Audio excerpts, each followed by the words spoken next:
So I wanted to start this video off by first apologizing for the lack of content towards the end of 2022. Things got a little crazy around here, with school, work, and people, especially my son, being sick non-stop towards the end of the year, it seemed like.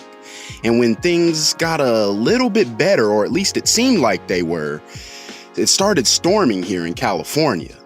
Trees were falling everywhere in our front yard. We had cracked windows, fences being blown down, you know, the whole thing. So that kind of pushed me back a little bit as far as getting content out.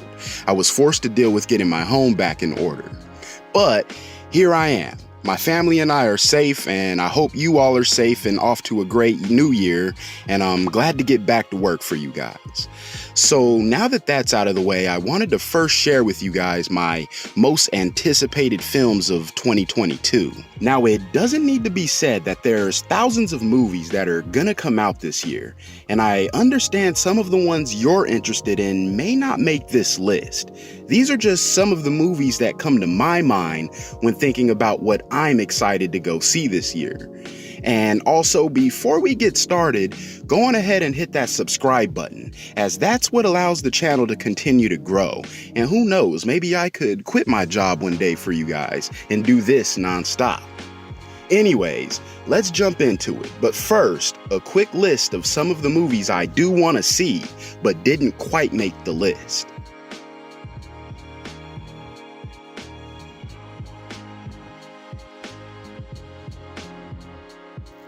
Alright, so with the honorable mentions out of the way, let's take a look at the 7 films I'm actually most excited to see in 2023.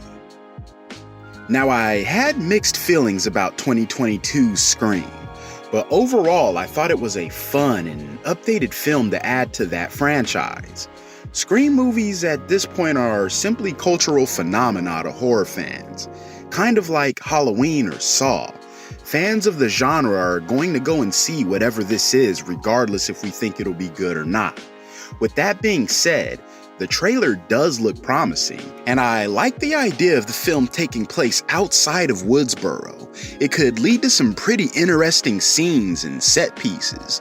Scream is simply just an iconic franchise, and I, without a doubt, am looking forward to watching this one. Alright, so you already knew a Marvel film was gonna be on this list, and since Ant-Man and the Wasp is already coming out pretty soon, I'm gonna pick one that comes out a little later in the year, and that's Guardians of the Galaxy Volume 3. Now, Guardians of the Galaxy Volume 3 is always an interesting and entertaining time, and I think this is gonna be possibly the last time we get to see our beloved characters together, so I'm excited to see how the story concludes, at least with these characters. Now, with James Gunn again directing and the main cast all back, there's no doubt that this is gonna be one of the most entertaining films of the year. David Gordon Green resurrected the Halloween franchise a couple years back, and while the trilogy ended in a pretty unsatisfying manner, at least to me, his first film in the trilogy, 2018's Halloween, was a pleasant surprise. He showed with that film he had a great knack for directing, truly bringing back the horror genre's greatest icon and perhaps its greatest film franchise. I'm hoping he could do the same with perhaps the genre's scariest film of all time. Either way, I'm excited to see what he does with this, as it has the potential to add to this streak of rather strong horror films to come out over the past couple of years.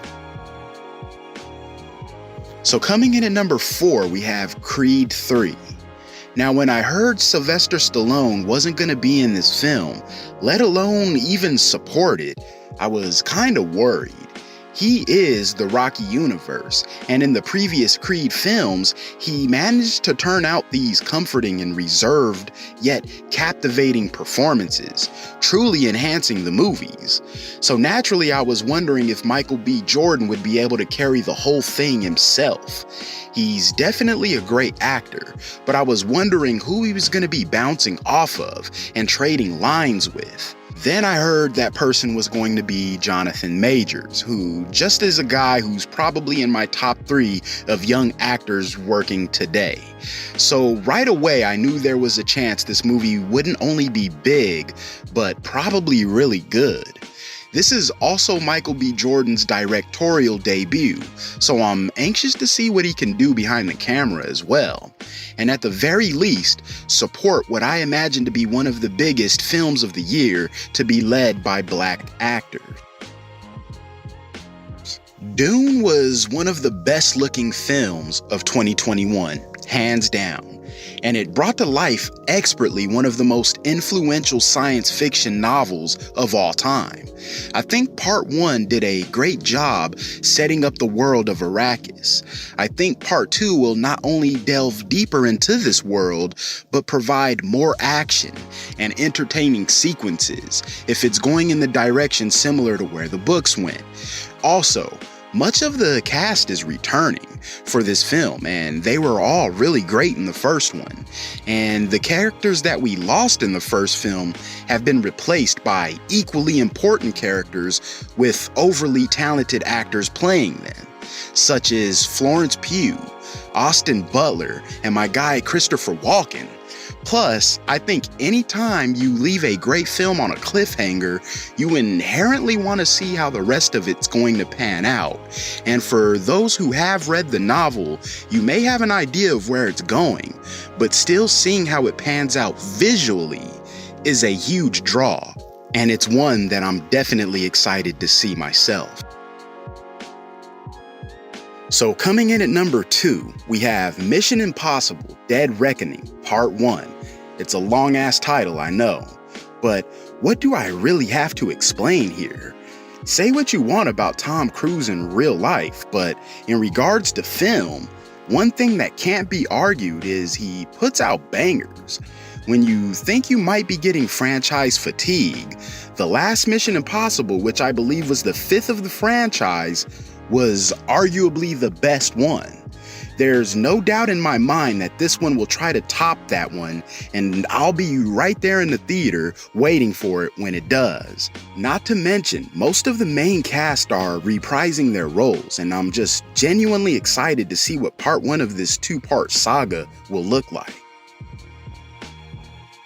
So while this year is without a doubt set to have some of the biggest blockbusters, entertaining and action-packed films, the one movie I'm the most excited to see this year is a Little Apple exclusive by the name of Killers of the Flower Moon. Now this is a Martin Scorsese film starring Robert De Niro, Leonardo DiCaprio, and Brendan Fraser, amongst many others.